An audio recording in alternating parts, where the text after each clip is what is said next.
Assalamualaikum warahmatullahi wabarakatuh. Nama saya Kamalia Nisha binti Amal Fazli. Nombor metrik 2190555. Saya merupakan pelajar tahun 2 Ijazah Sarjana Muda Pengurusan Sumber Manusia Pertahanan daripada Fakulti F3P.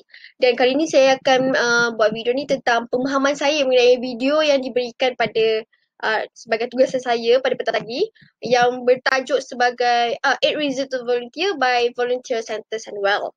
So, minta maaf lah kalau saya cakap laju sikit . Okay, daripada video tu saya dapat jumpa satu ekonomi bagi pemahaman saya bila saya gabungkan ekonomi tu daripada sebab pertama sampailah sebab ke-8 which is ekonomi GIVEBACK yang saya doublekan tu. Bila saya gabungkan semua dia jadi give back, dan bila apa yang saya faham give back tu adalah dalam bahasa Melayu adalah memberi balik. Kita bagi apa yang orang dah bagi kat kita.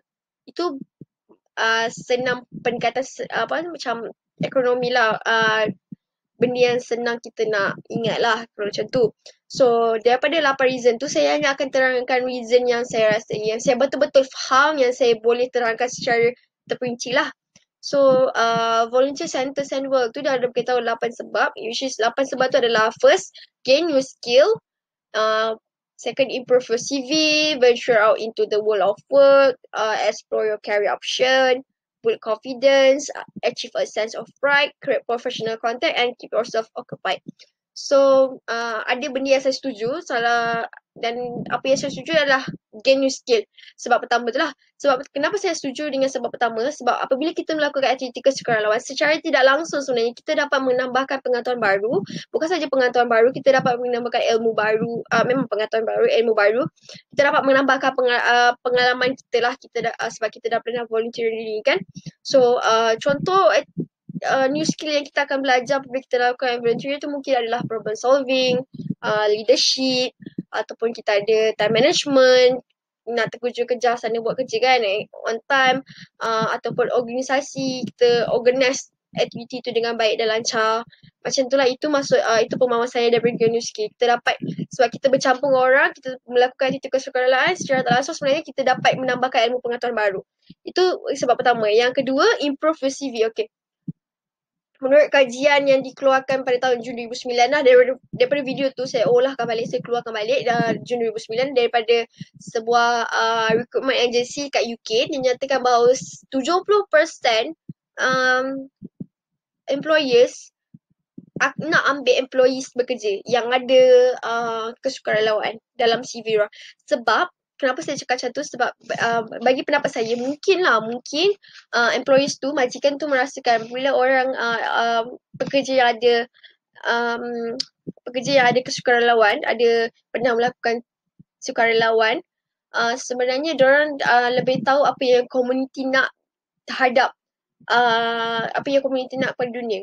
So macam contoh, kalau kita bagi kesukarelawan untuk bagi makanan, mungkin orang kata, oh saya nak makan ni semua. So sebenarnya bila secara tak langsung bantu organisasi untuk capai apa yang komuniti nak. Itu bagi pendapat saya.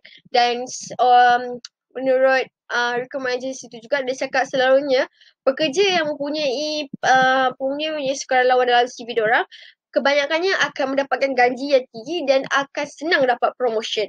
Itu untuk nombor 2. So, untuk nombor 3, build confidence. Bila kita melakukan aktiviti kesukarelawan, of course, semestinya kita kena bercampur dengan komuniti tu, dengan komuniti yang kita nak bantu, dengan komuniti yang kita nak melakukan aktiviti kesukarelawan. So, bila kita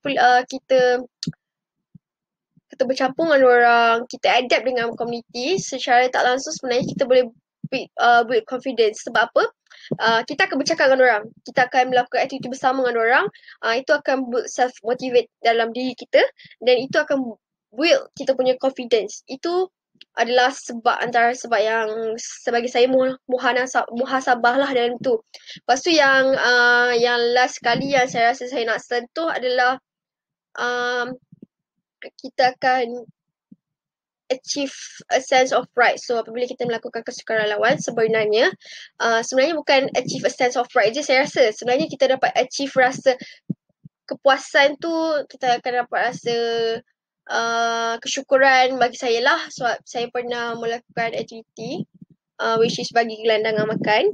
So sebenarnya saya memang rasa puas sebab saya dah lakukan attitude dengan cara ni, tapi juga saya rasa bersyukur sebab bagi kita lengkap kat mata meja, kita lengkap ada benda yang nak makan, tapi dekat orang lain kita tak tahu. So dia menimbulkan rasa syukur kat diri saya dengan apa adanya, betul rasa insaf kat saya. Itu adalah salah satu benda achievement yang kita ada. Itu sebab saya cakap selain achievement sense of pride tu, mungkin achieve a sense of value lah dalam diri kita. Itu antara benda-benda yang saya dapat kupaskan. Selain gain new skill, improve CV, build confidence, achieve a sense of pride tu, kita ada venture out into the world, which is daripada kesukaran itu kita boleh bawa masuk dalam dunia pekerjaan. Macam kita tahu dan basic kita lakukan aktiviti kesukaraan, sebenarnya kita kena faham culture diorang, belief diorang ataupun value diorang. So sebenarnya kita pun boleh adapt benda tu dalam dunia pekerjaan.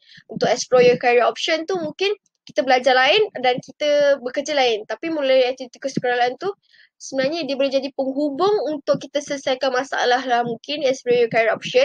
Lepas tu create professional content ni senangnya bagi pemahaman saya, senang pemahaman saya bila kita melakukan aktiviti kesukaraan, kita terpaksa kita kena cari dana untuk makan, untuk transport atau semua.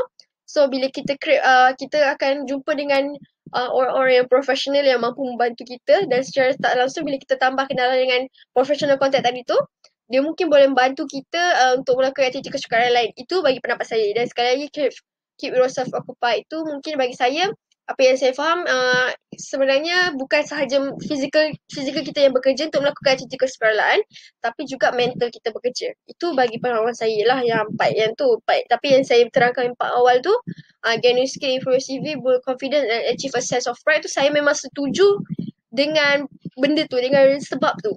Okay, itu yang saya boleh ulahkan, itu yang boleh saya terangkan dalam video kali ini. So saya minta maaf kalau penerangan saya mungkin agak cacah marba, mungkin orang